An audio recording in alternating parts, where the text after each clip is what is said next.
It's hard to win a basketball game when you can't put the ball in the basket. It's really hard when you turn it over. Houston managed to play a close one doing both, but does not come out on top.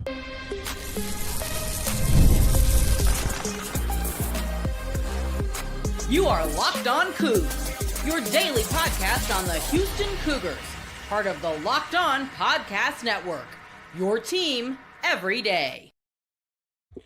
Welcome to Locked On Cougs live post-game. I'm your host of Locked On Cougs, Parker Ainsworth, Houston Warren teacher and coach, all that jazz. A little bit down as Houston falls to Arizona 73-66. Thank you for joining us for your first listen of the post-game or first listen the next morning or just a listen anywhere in between. Appreciate each and every listener here at Locked On Cougs. When you subscribe, make sure things keep on going. We keep on growing here at Locked On Cougs. Houston falls 73-66 at home against a Coa-Pete-less Arizona. Now, Arizona is really talented. I want to act like it was just the Coa Pete show before that. They'd won a couple games where he was less than 100% recently. But this was, to me, in watching, admittedly, as the host of Locked On Cougs, a lot more about Houston doing a couple of things they couldn't have done to win this game. Arizona forcing some of those, obviously, and ultimately kind of fumbling the bag a little bit at home. Now, I want to say at the start of this that there will be parts of it that I'm upset by, and obviously, like, we have given Sampson has earned every benefit of the doubt towards like fixing these mistakes before season's end. So there are plenty of mistakes we talked about. We had a few of them here in the show. It does not mean the season's a wash or done or over. They've lost 2 games in a row, right? They lost 2 games in a row. Happens to other programs all the time. Just doesn't happen to Houston very often. Hadn't happened to Houston since 2024 when they entered the Big 12 and they lost to TCU and Iowa State in back-to-back road games. This one being a home game, I feel like it's going to be different.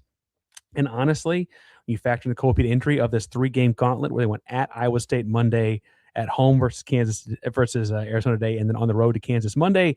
I kind of thought this was going to be the most winnable one, and they probably should have won Monday night, and then they blew one today. And it starts to me with turning over the basketball.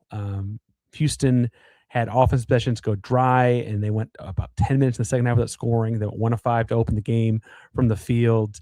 I felt like the moment was really big for a young basketball team, and I know they have 3 starters returned off of last year's national champion, but 4 of the other 8-man rotation of guys in the 8-man rotation were not in uniform last year. 3 were freshmen. I guess 5 technically if you count Khalifa. This is a team that is growing a lot before our eyes and looked like a team that had not played in these Houston Cougar moments a whole lot before today. 12 turnovers led to 16 points off turnovers to Arizona. Houston getting 12 turnovers, though. Look, they need to win the turnover battle.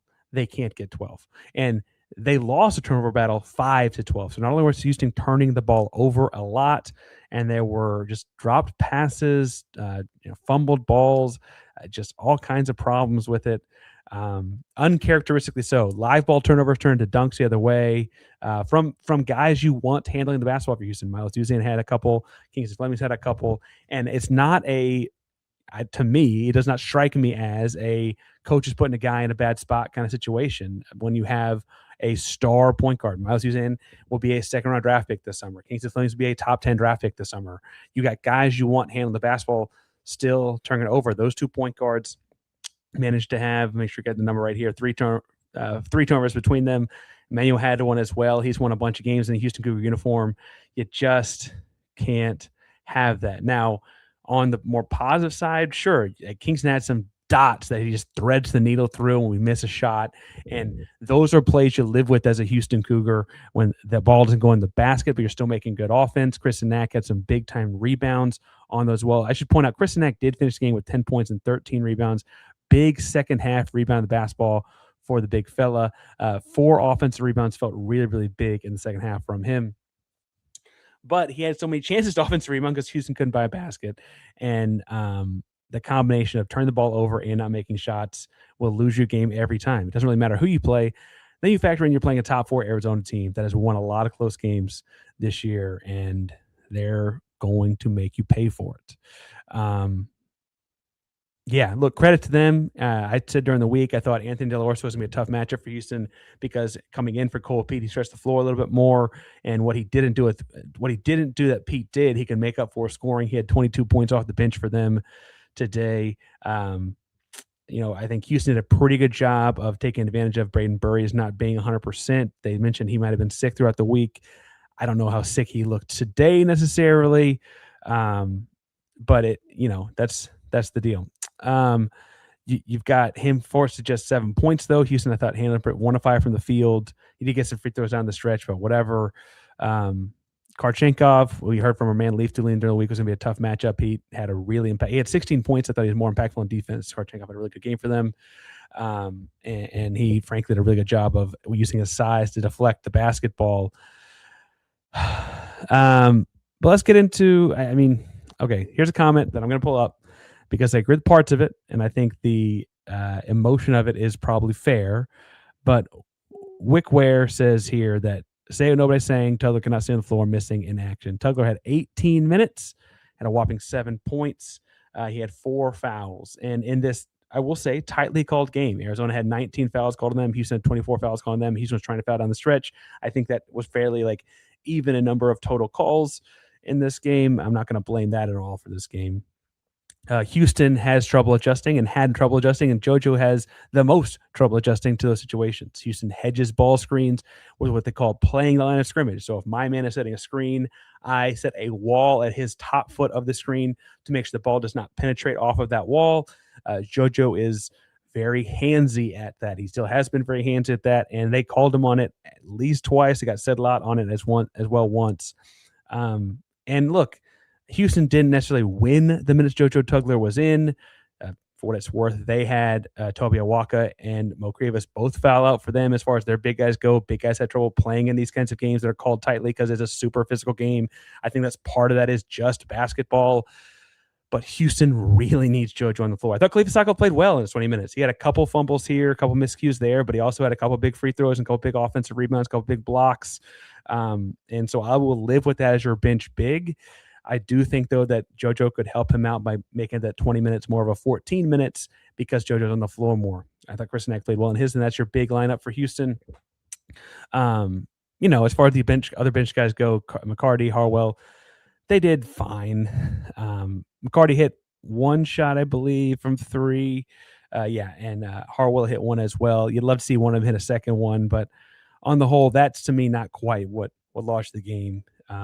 To me, it's much more about making makeable shots, getting cleaner looks, and especially when Krivas was in foul trouble, they saw the 7'2" guys deterrent inside and didn't seem to attack downhill off of the actions. They pull up in the mid range a lot more. Now, could they have gotten maybe another free throw or 2 if they got into the rim? Maybe. I think, truthfully, though, they'd have gotten into Krivas and forced the issue more as far as his foul goes. Look, I'm not still fighting back from the illness, guys. Still fighting back.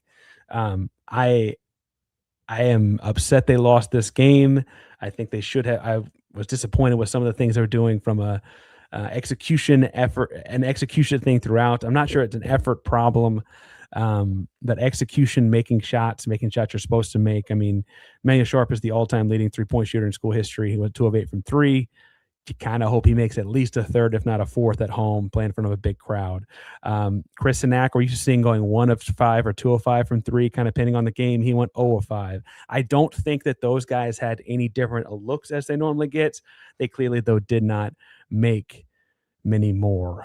Look, I want to talk more about this game in a second, and kind of where things might have gone awry. Got some comments flying in as well. But today's show, before we get to all that, is brought to you from our buddies over at 5 Hour Energy, because I need a little bit of a pick-me-up after that one. You may need a little pick-me-up after that one. And 5 Hour Energy offers the energy pick-me-up you're going to need. 5 Hour Energy flavor draft, 18 different flavors to choose from, including new options like Confetti Craze, Rainbow Blast, all kinds of fun stuff. I personally like the tried and true strawberry kiwi. Strawberry banana, because it's got the mellow at the end. Strawberry kiwi doesn't quite have that mellow at the end. Both have a sweet burst at the front end. Really good shot for a lot of energy the rest of the day. Find your new favorite flavor of 5 Energy at available shots at 5hourenergy.com or at Amazon as well. And if you ever wanted to experience the NBA Finals live and in person, FanDuel is giving you that chance to turn your dream into a reality with the FanDuel NBA sweepstakes. Here's how it works. Use your profit boost on NBA Future. You're automatically entered for a chance to win a trip to the NBA Finals for two. That's right. Trips, the flights, tickets, the whole nine, all for a trip to the NBA Finals. If you're already looking at the big board thinking, okay, that's down the road, I think this happened. The future bets. Use your profit boost on the future and get entered in on the action. Visit FanDuel.com to get started. Use your profit boost on NBA Future. Get entered for your chance to win a trip to the NBA Finals. Play a game with FanDuel for specifying part of the NBA.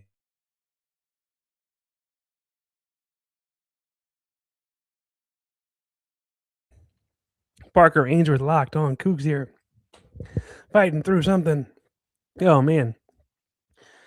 Houston falls 73-66.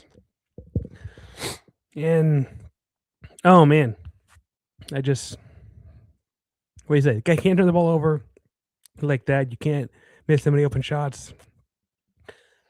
Commenter here says, nobody can guard De La Rosa. Defense is our game.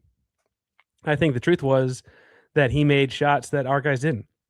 De La Rosa was 2 of 5 from 3, made 8 shots in the 2-point area, made 6 shots in the 2-point area, had 4 free throws. And truthfully, I felt like he did most of his work in the second half. They had some second half adjustments, kind of took that out and away from him. But, before the free throw game, this game was played in the low 60s, and that's the game Houston ought to win at home. But they weren't making the shots to keep that from happening. Not great. Now, Cornholio asked me to go to the doctor. Actually, he went to the doctor today. Meds hadn't been a full 24 hours yet. We have been to the doctor today, so thank you for the fears and worries, Cornholio. Now, I look at this though and just think like, okay, it'd be hard to turn things around by Monday as far as learning goes. But as we're looking towards the Big 12 tournament, and some games you can't look past down the stretch, I guess, either before that. What will they learn from this one? And the thing they got to do is, these live ball turnovers turning into layups and dunks either way will hurt you every time. We're going to play as low possession game as Houston plays. You got to value the basketball more, and you got to take care of it a whole heck of a lot more. I'm not going to talk too much. I'm upset. I'm coughing. Here's the deal. When you look at this game, I'm going to watch it one more time tomorrow. We're going to break it down a little bit. I'm also talking to a draft guy to talk some stuff about Houston Cougars in the draft for a Monday episode. Also going to talk to them to trying to get coordinated with Derek Johnson, Locked on Jayhawks, talk about them ahead of Monday. So lots of content coming your way on this game, draft picks, future of the season, and more. I'm not out. I'm far from it. Always am far from it. I do think this game exposed a couple things they got to fix. And now we got to see how can they fix those things moving forward. It's a nip and tuck game with the top 4 team, and Cornelio thought I was crying. I'm not that upset. I am upset. Anyway, Locked on Cougs is and has always been a part of Locked On Podcast Network. That means your team every day, even on the tough ones. Go Cougs.